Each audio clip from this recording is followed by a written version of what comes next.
জয় হিন্দ প্রত্যেককে, সকলকে স্বাগত জানাই আমাদের ইউটিউব চ্যানেল স্টাডি উইথ ইউবিএতে। তোমরা সকলেই জানো আমাদের এই ইউটিউব চ্যানেলে যারা যারা তোমরা এসএসসি, জিডি এবং অগ্নিবীরের প্রিপারেশান নিচ্ছ তাদেরকে ফ্রি ক্লাসেস প্রোভাইড করা হয় এবং সমস্ত রকমের স্টাডি ম্যাটেরিয়াল তোমরা পেয়ে যাবে আমাদের টেলিগ্রাম চ্যানেলটিতে, যার লিঙ্ক এই ভিডিও ডেসক্রিপশন বক্সেই দেওয়া থাকবে। তোমরা প্রত্যেকেই জানো যে আমাদের এই চ্যানেলে একটা সিরিজ চলছে ম্যাথের, যেটা এসএসসি জিডির সমস্ত পিওয়াইকিউ কোশ্চেন্সগুলোকে আমরা কভার করছি। তো এই সিরিজের প্রথম যে চ্যাপ্টারটা ছিল সেটা রেশিও অ্যান্ড প্রপোর্শন, যা আমরা গতকালই শেষ করেছি এবং আজকে তোমাদের জন্য নিয়ে এসেছি আমি পার্সেন্টেজের ক্লাসেস। প্রথমে আমি কি করব, পার্সেন্টেজের বেসিকগুলোকে বলে যাব। তোমরা কি করবে, তোমাদের যে নোটবুক রয়েছে তাতে সবাই থিওরিটা কপি করে রাখবে, তাতে পরবর্তীকালে তোমাদের সুবিধা হবে। চলো আমি শুরু করছি আজকের ক্লাস পার্সেন্টেজ। দেখো, এই পার্সেন্টেজ চ্যাপ্টারটা হলো অ্যারিথমেটিকের বেস চ্যাপ্টার। যেই স্টুডেন্ট পার্সেন্টেজ এবং রেশিওটাকে ভালো করে আয়ত্ত করতে পারবে তার কাছে অ্যারিথমেটিক অর্থাৎ পাটিগণিতটা কোনো ব্যাপারই হবে না। তো পার্সেন্টেজ আর রেশিওটা খুব ভালো করে তোমাদের পড়তে লাগবে। দেখো, পার্সেন্টেজ মানে কি, পারসেন্ট, পার্সেন্টেজের মধ্যে কি আছে বলো তো, পার সেন্ট। এই সেন্ট মানে হচ্ছে 100, তো পার্সেন্ট মানে হচ্ছে 100-এ কত, কোনো জিনিস 100-তে কত সেটাকেই আমরা বলি পার্সেন্ট, যার চিহ্ন হয় এটা, যেটাকে আমরা বাংলায় বলি কি, শতকরা। ওকে, তো এখানে আমাদের দু ধরনের জিনিস শিখতে হয় যেটা ইম্পর্টেন্ট, সেটা হলো কি, আমি কোনো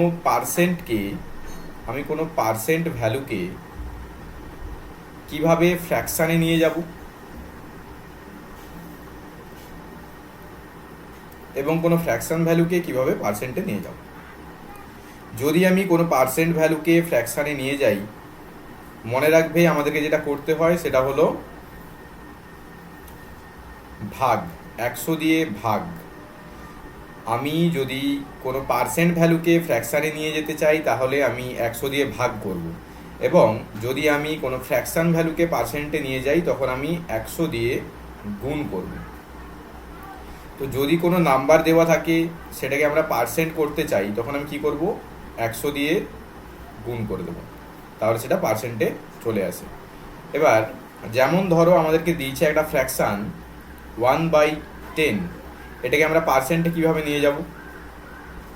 তো দেখো, ফ্র্যাকশান থেকে পার্সেন্টে নিয়ে যাওয়ার জন্য আমাদের কি করতে হয়, 100 দিয়ে গুণ করতে হয়। তাহলে আমি কি করব, 100 দিয়ে গুণ করে দেবো। গুণ করলে 10, একটা 0 আর একটা 0 কেটে গেলে কি পড়ে থাকবে, 10 আর 1, 10, 10%।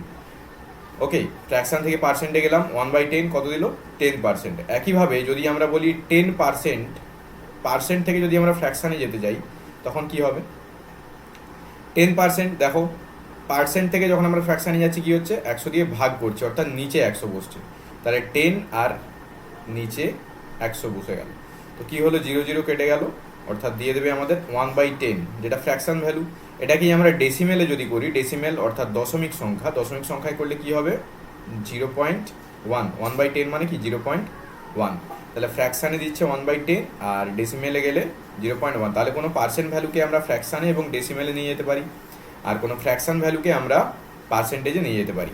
যখন আমরা পার্সেন্ট ভ্যালুকে ফ্র্যাকশানে নিয়ে যাব আমরা 100 দিয়ে ভাগ করব, এবং যদি আমরা ফ্র্যাকশান থেকে পার্সেন্টে যাই তখন আমরা 100 দিয়ে গুণ করব। এই হচ্ছে আমাদের বেসিক থিওরি, যেটার উপর বেস করে আমরা পার্সেন্টেজের ম্যাক্সিমাম কোশ্চেন করব।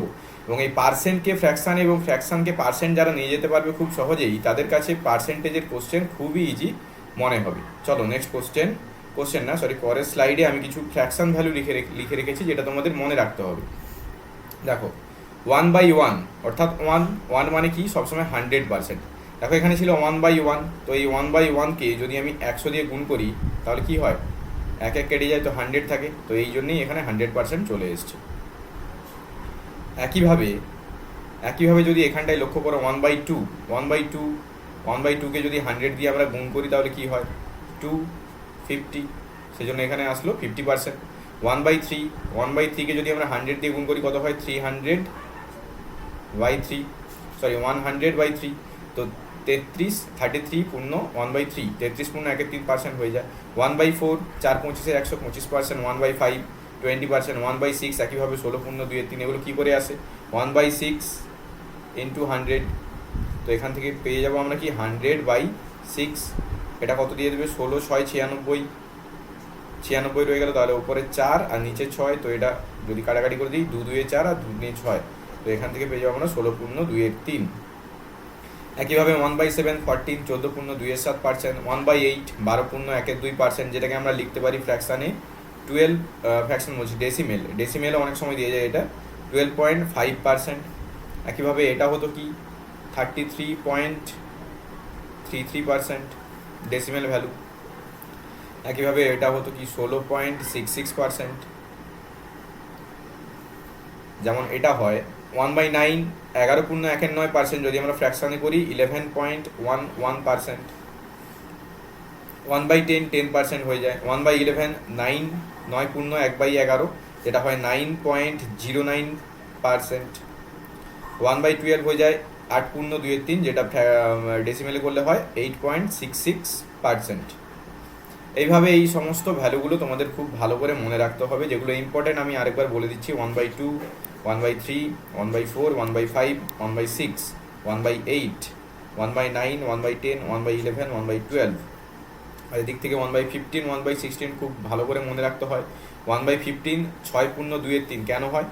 কারণ 1/15 সাথে যদি আমরা 100 গুণ করে দিই তাহলে আমরা কত পাবো? 5 3 15 আর 5 20 100, তো 6 পূর্ণ 2 3 অ্যান্সার হয়ে যায়। একইভাবে তো এই 1/15 কত পেলাম আমরা? 6 পূর্ণ 2 3। একইভাবে 1/16 যদি আমরা করি 1/16 ইন্টু 100, তো 4 4 16 আর 4 25 100, তো 25/4 মানে 6 পূর্ণ 1 4, আমাদের 1/16 হয়ে যায়। তো একইভাবে ইম্পর্ট্যান্ট 1/20 1/25 1/50 1/75, এগুলো খুব ইম্পর্ট্যান্ট কিছু ফ্র্যাকশান এবং তার ডেসিমেল নাম্বার, এগুলো আমাদেরকে খুব ভালো করে মনে রাখতে হবে। আমরা যখন পরবর্তী অঙ্কগুলো করব, ম্যাথগুলো সলভ করব, তখন আমরা এই ফ্র্যাকশান ভ্যালুগুলোকে ইউজ করব। একইভাবে যেমনটা করে এখানে আমরা কি পেলাম, এখানে আমরা ফ্র্যাকশান ভ্যালু থেকে পার্সেন্ট ভ্যালুতে গিয়েছি। একইভাবে আমরা কি করতে পারি, পার্সেন্ট থেকে ফ্র্যাকশান ভ্যালুতে যেতে পারি। ইম্পর্টেন্ট ফ্র্যাকশান পার্সেন্ট যেমন কি ধরো 2%, আমার কত হচ্ছে? পার্সেন্ট থেকে ফ্র্যাকশানে যাচ্ছি মানে কি 2, আর পার্সেন্ট থেকে ফ্র্যাকশানে যাচ্ছি মানে 100 নিচে বসবে। তো যদি আমি কেটে দিই কত হচ্ছে? 1/50 ফ্র্যাকশান ভ্যালু। একইভাবে যদি আমরা যাই 4%, 4% কি হচ্ছে? 4/100, তো 1/25। একইভাবে 5% কত হচ্ছে? 5/100, অ্যান্সার হবে 1/20।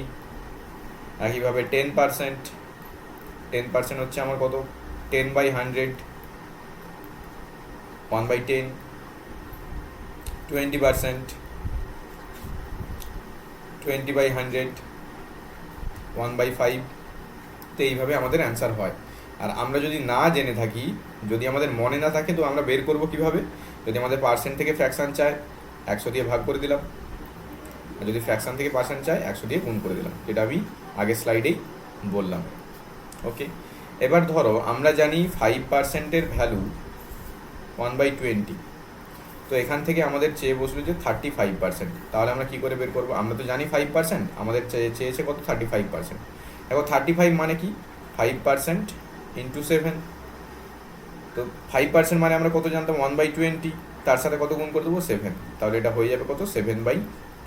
আরেকবার বলছি আমি, ধরো আমরা জানি 10%-এর ভ্যালু 1/10 হয়, 10%-এর ফ্র্যাকশন ভ্যালু 1/10 হয়, আমাদের দিয়ে দিল 60%, তখন আমরা কিভাবে বের করব? আমরা জানি 10%-এর সাথে যদি 6 গুণ করি তাহলে 60% হয়, তাহলে 10% ভ্যালু কত হয়? 1/10, তার সাথে আমরা 6 গুণ করে দেবো, তো এটা হয়ে যাবে 6/10। ওকে, 6/10 যদি আমি কেটে দিই 2/5 3/5। এইভাবে আমরা পার্সেন্ট থেকে ফ্র্যাকশন এবং ফ্র্যাকশন থেকে পার্সেন্ট আনতে পারি। ওকে, চলো এবার আমি কোশ্চেনে যাই। দেখ, 1 নম্বর কোশ্চেন বলেছে 32%, এটাকে বলেছে যে এক নিচের প্রত্যেকটিকে ভগ্নাংশে প্রকাশ করো। ভগ্নাংশ মানে কি? ফ্র্যাকশন। ভগ্নাংশ মানে ফ্র্যাকশন।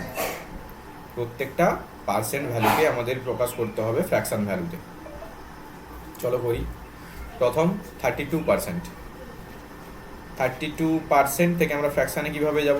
32% থেকে ফ্র্যাকশানে যেতে হলে আমাদের 100 দিয়ে ভাগ করতে হয়, তো 32/100 4 দিয়ে কাটলে কত হচ্ছে, 4 8 32 আর 4 25 100। তো 8/25 আমাদের অপশান এর অ্যান্সার হয়ে যাবে। একইভাবে 160% কীভাবে করবো, পার্সেন্ট থেকে ফ্র্যাকশানে যেতে গেলে আমাদের কি লাগে, 100 ভাগ করতে হয়। 0 0 কাটলাম, 2 8 16, 2 5 10, তো হয়ে গেল কত, 8/5।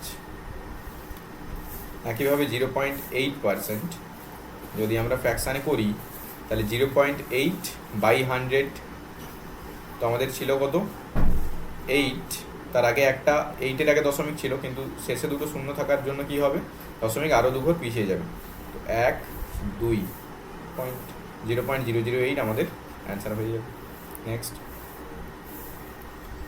নিচের প্রত্যেকটিকে দশমিক ভগ্নাংশে প্রকাশ করো। দশমিক ভগ্নাংশ মানে ডেসিমেল। তো 18, তার নিচে 100, এটা কি হলো আমাদের ফ্র্যাকশন ভ্যালু, এটাকে ডেসিমেলে কীভাবে নিয়ে যাব, দেখো 100 একের পিঠে দুটো শূন্য আছে, তো দুটোর আগে দশমিক বসবে, 18 তার আগে দশমিক বসবে, 0.18 অ্যান্সার। একইভাবে 5 কত হচ্ছে, আমি নিচে 100 বসাবো, 100 মানে কি একের পিঠে দুটো শূন্য, তাহলে দুটোর আগে দশমিক দেখেই করতে পারি। 126 দেখো দুটোর আগে দশমিক বুঝলে কত হয়, 1.26। 0.06 দুটো আগে দশমিক বুঝলে কী হবে, 06, তারও আগে দুটো শূন্য, তারপর তার আগে একটা দশমিক। এইভাবে আমরা অ্যান্সার করতে পারি। নেক্সট, 3-এর 4 3/4কে শতকরায় প্রকাশ করো। দেখো 3/4 এটা ফ্র্যাকশন ভ্যালু দিয়েছে, তো এখান থেকে আমি পার্সেন্ট কীভাবে যাব, পার্সেন্ট যেতে গেলে আমাদের লাগে কি 100 গুণ করতে হয়। তাহলে 4 25-এ 100 হলো, আর 25 3 গুণ করলে কত পেয়ে যাবো আমরা, 75%। ওকে, তাহলে 3/4কে আমরা কীভাবে পেলাম, 3/4 ফ্র্যাকশান ছিল, আমি পার্সেন্টে যাচ্ছি, পার্সেন্টে যেতে গেলে আমাদের কী লাগে, 100 গুণ করতে লাগে। তো 100 গুণ করলাম, 4 25-এ 100 আর 25 3-এ 75%, 75% আমাদের অ্যান্সার হয়ে গেল। এবার দেখো মান নির্ণয় করো। এগুলো আমরা কীভাবে করি, দেখো 280 তার 45% প্লাস 450 এর 28% এর ভ্যালু চেয়েছে। তো আমি বেসিকভাবেই করে দেখাচ্ছি কীরকম হয় এটা। 280 45/100, যদি পার্সেন্টকে ফ্র্যাকশানে নিয়ে গেলাম এখানটাতে, 450 ইন্টু 28/100, এখানেও পার্সেন্টটাকে ফ্র্যাকশানে নিয়ে গেলাম। এবার 0 থেকে 0 গেল, দেখো 10 আছে মানে এখানে 5 আছে আর 2 আছে, 10-এর মধ্যে কী থাকে, 5 ইন্টু 2, তো 5 দিয়ে যদি এটা কাটি 9, আর 2 দিয়ে যদি এটা কাটি 14, তো এখান থেকে পাবো আমরা কি 14 ইন্টু 9 প্লাস এখান থেকে কী পাচ্ছি, 0 0 কাটলাম। এবার 10-এর মধ্যে কী থাকে, 5 আর 2, তো 2 দিয়ে এটাকে কাটলে 14, আর 5 দিয়ে এটাকে কাটলে 9, 9 আর 14, এখান থেকে পেলাম 14 ইন্টু 9। তাহলে 14 ইন্টু 9 কত হচ্ছে, 14 9 126, আর 126, তো 126 কত হচ্ছে, 252 আমাদের অ্যান্সার। এটা বেসিক হিসেবে করলে। আর যদি আমরা ফ্র্যাকশান দিয়ে করতে চাই কীভাবে করবো, দেখো আচ্ছা 45% মানে কি, আমরা 5%-এর ভ্যালু জানি, তাই তো। তো 5%কে যদি আমরা 9 দিয়ে গুণ করি আমরা পাই 45%, আর 5% মানে আমরা জানি কত, 1/20। এটাকে আমরা গুণ করলাম কত দিয়ে, 9 দিয়ে, তাহলে 45%-এর ভ্যালু কত পেলাম আমরা, 9/20।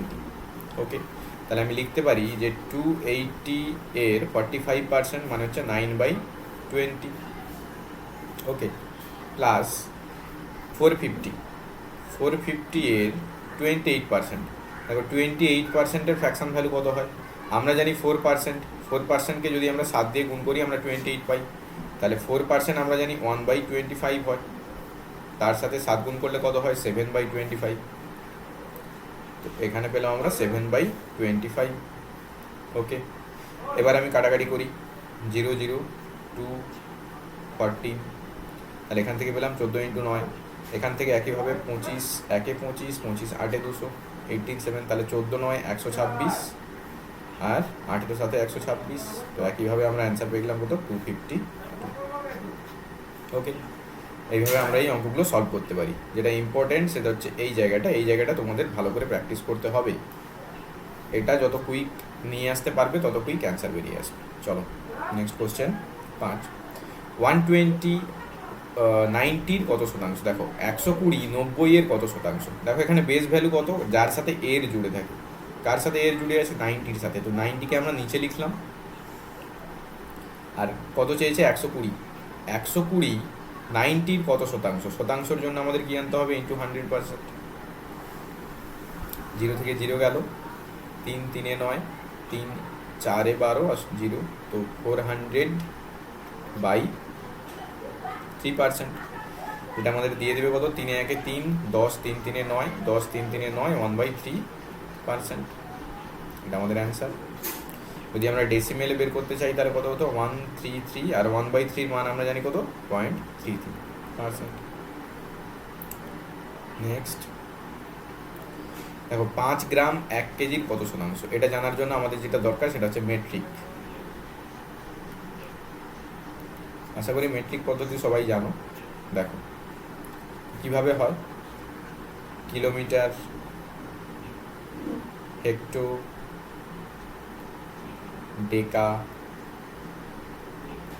Metre, decimetre, centimetre and millimetre. এটা জানো সবাই। দেখো যখন আমরা নিচের দিকে যাচ্ছি আর যখন আমরা উপর দিকে যাচ্ছি কি হয়? যখন নিচের দিকে যাচ্ছি তখন আমরা ভাগ করবো 100 দিয়ে, আর যখন আমরা উপরের দিকে যাব তখন আমরা কি করব? 100 দিয়ে গুণ করবো। ওকে, যেমন যদি আমাদের বলে 1 কিলোমিটার ইকুয়াল টু কত ডেকামিটার, তাহলে আমি কি বের করবো? দেখো কিলোমিটার কোথায় ছিল? এখানটাতে। এখান থেকে হেক্টো যাওয়ার জন্য 10 গুণ করলাম, সরি 100 লিখে দিয়েছি, 10 হলো।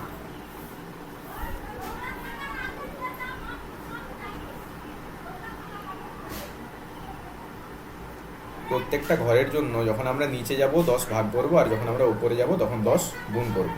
তো কিলোমিটার থেকে হেক্টো গেলাম, 10 গুণ করলাম, হেক্টো থেকে ডেকা গেলাম, আবার 10 গুণ করলাম, তাহলে টোটাল গুণ করলাম কত? 100। তাহলে একের সাথে 100 গুণ করলে কত হচ্ছে? 100 ডেকামিটার। একইভাবে যদি আমরা চাইতাম যে 1 মিলিমিটার সমান ড্যাশ মিটার, কীভাবে করতাম আমরা? দেখো মিটার থেকে সেন্টিমিটার গেলাম তো ভাগ 10, সেখান থেকে আবার ডেসিমিটার গেলাম তো আবার ভাগ 10, সেখান থেকে আবার মিটার গেলাম তো ভাগ 10। তো কবার ভাগ করলাম? 10 10 10 3বার, তাহলে 1000 দিয়ে ভাগ করলে এটা কত হচ্ছে? 0.001 মিটার আমাদের অ্যান্সার হচ্ছে। তো এইভাবে আমরা ম্যাট্রিক পদ্ধতি সলভ করে থাকি। তো এইভাবে যদি আমরা এটা সলভ করি কী হবে? এখানে বলেছে 5 গ্রাম 1 কেজির কত অংশ? 1 কেজি মানে 1 কিলোগ্রাম, আর এই 1 কিলোগ্রামকে আমরা কিসে নিয়ে যাবো বলো তো? গ্রামে নিয়ে যাব, কারণ একই এককে নিয়ে যাওয়া খুব জরুরি। গ্রামে নিয়ে যেতে হলে আমাদের কি করতে হবে? এই মিটারের জায়গায় গ্রাম লিখতে পারি, আমরা লিটার লিখতে পারি। ওকে, তো গ্রাম, কিলো থেকে গ্রামে যাচ্ছি। দেখো কেজি, কিলো থেকে হেক্টো, হেক্টো থেকে ডেকা, ডেকা থেকে গ্রাম। আমরা উপরে উঠছি মানে 10 দিয়ে গুণ করবো। কতগুলো ঘর? 1 ঘর, 2 ঘর, 3 ঘর, তাহলে 10 10 10 মানে 1000 দিয়ে গুণ করবো। ওকে, ইন্টু 100, যেহেতু পার্সেন্ট চেয়েছে তো 0 0 0 0 কেটে গেল, তারপরে থাকলো কত? 5/1/2, তো 1/2%, আর ডেসিমেলে লিখলে কত হয়? 0.5% আমাদের অ্যান্সার। ওকে, এই ধরনের কোশ্চেন পড়ে থাকে, ইজি কোশ্চেন পড়ে। 150 মিলিমিটার 3.5 লিটারের, 150 মিলিলিটার 3.5 লিটারের কত শতাংশ? দেখো 150 এটা আছে কিসে? মিলিলিটারে, তো 3.5টাকেও আমাদের মিলিলিটারে নিয়ে যেতে হবে। দেখো এখানে 3.5 আছে, লিটার থেকে মিলিলিটারে যাচ্ছি। তো আগের স্লাইড থেকে দেখে নাও কোথা থেকে যাচ্ছি? লিটার থেকে মিলিলিটারে যাচ্ছি। আমরা যাচ্ছি ওপরের দিকে, ওপরের দিকে যাচ্ছি মানে গুণ করব কতগুলো? 10 গুণ 10 গুণ 10 গুণ, 3 ঘরের জন্য 10 10 10 মানে 1000 দিয়ে গুণ করতে হবে। এটাকে করলে আমরা যেটা পাবো সেটা পাবো মিলিলিটার, এমএল। তো 3.5-এর সাথে একটা 0 গুণ করলে 35 হয়ে গেল, আর দুটো শূন্য, তাহলে 3500। ওকে, মিলিলিটার। তাহলে 150 মিলিলিটার বাই 3500 মিলিলিটার ইন্টু 100 শতকরায় করলে 0 0 0 0 কেটে গেল, পড়ে থাকলো 150/35। এটাকে যদি আমরা সমাধান করি কত হচ্ছে? 5 30 আর 5 7, তো 30/7%। কত হয়ে যায়? 7 4 28, 4 4 0 2 7% আমাদের অ্যান্সার। নেক্সট, এ এর বেতন বি এর বেতনের থেকে 20% বেশি, বি এর বেতন এ এর বেতনের কত শতাংশ কম। খুব ইম্পর্টেন্ট অঙ্ক, এই ধরনের অঙ্কগুলো প্রচুর পরীক্ষায় আসে, এসএসসির পরীক্ষা, অগ্নিবীরের পরীক্ষা, প্রত্যেকটা পরীক্ষাতেই আসে। এসএসসি জিডিতে এটা খুব ইম্পর্টেন্ট অঙ্ক। দেখো আমি প্রথমে বেসিক দিয়ে দেখাই। তো এ আর বি দুজন রয়েছে, বলেছে যে বি এর বেতন, এর এর যার সাথে লেগে থাকে তাকে আমরা কি ধরি, বেস ধরি। এ এর বেতন বি এর বেতনের থেকে 20% বেশি। কার থেকে? বি এর বেতনের থেকে। তো বি এর বেতন যদি আমরা 100 ধরে নিই, তার থেকে 20% বেশি এ এর বেতন, তাহলে এ এর বেতন কত হয়ে যাবে? 120, তাই তো? বি এর বেতন যদি 100 হয়, তার থেকে 20% বেশি মানে কত? 120। তো বি এর বেতন 100 হলে এ এর বেতন 120। এবার চেয়েছে কি বি এর বেতন এ এর বেতনের কত শতাংশ কম। তো বি এর যে বেতনটা রয়েছে সেটা এ এর থেকে কত শতাংশ কম রয়েছে। দেখো এ 120, বি 100, তাহলে কত কম রয়েছে? 20 কম রয়েছে।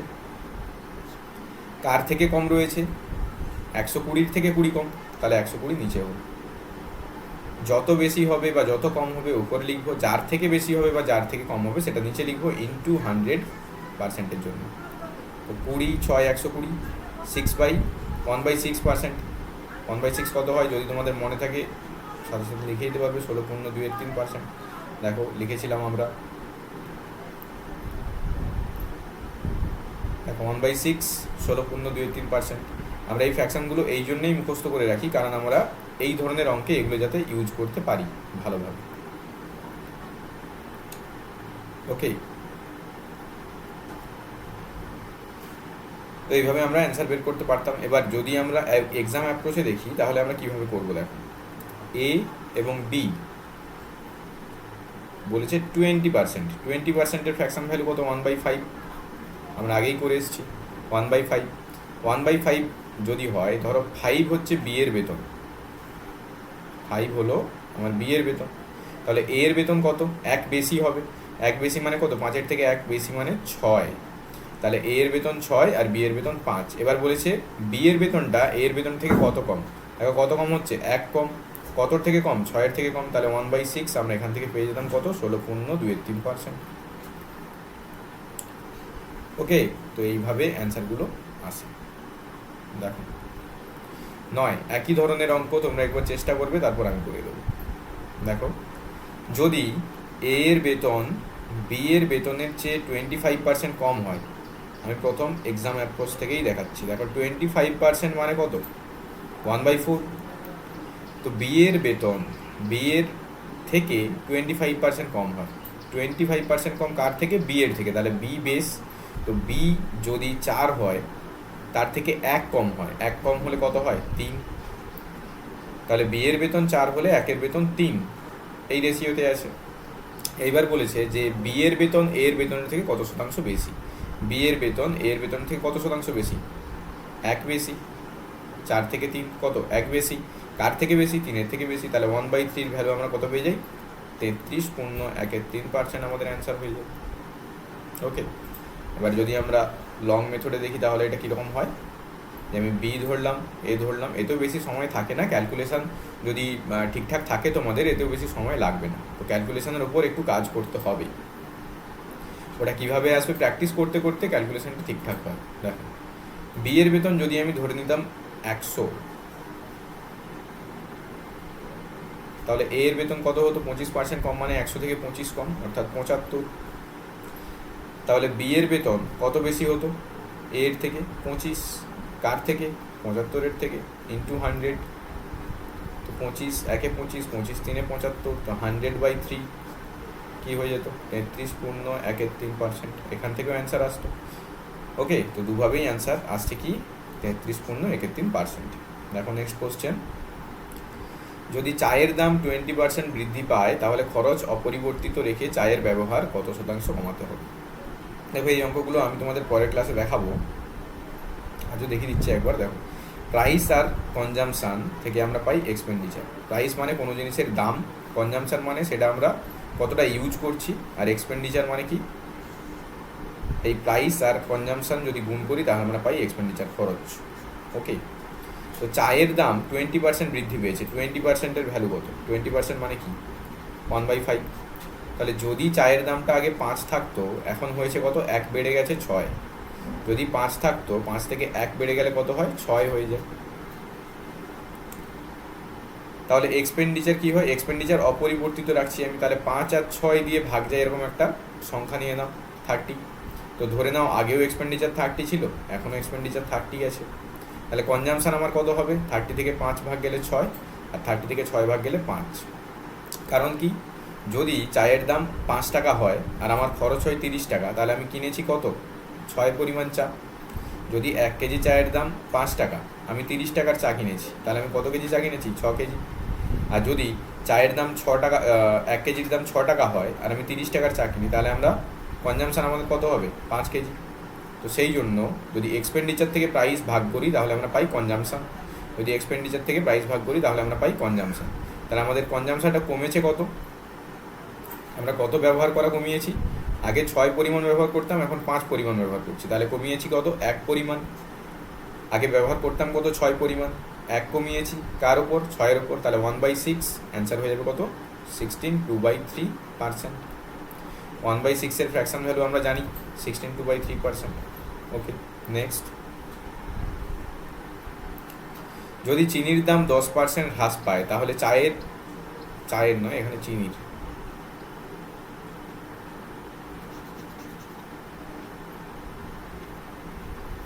চিনির খরচ অপরিবর্তিত রাখতে চিনির ব্যবহার কত শতাংশ বৃদ্ধি করতে হবে। একই ধরনের অঙ্ক। দেখো, চিনির দাম 10% হ্রাস পাচ্ছে, 10% মানে 1/10। তো আগে যদি 10 থাকে, এখন 1 হ্রাস পেয়ে গেলে কত হয়, 9। তাহলে কনজামশান কত হবে, যদি খরচ অপরিবর্তিত থাকে, দেখো 10 আর 9 দিয়ে ভাগ যায় একটা সংখ্যা কি, 90।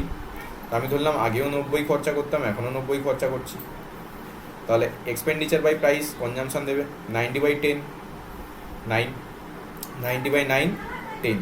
তাহলে কনজামশান বেড়েছে কত, 1 রেশিও কত থেকে, 9 থেকে, তো 1/9 অ্যান্সার। আর 1/9 এর ফ্র্যাকশন ভ্যালু কত হয়, 11.11%, বা ফ্র্যাকশন লিখলে 11, 11.19%।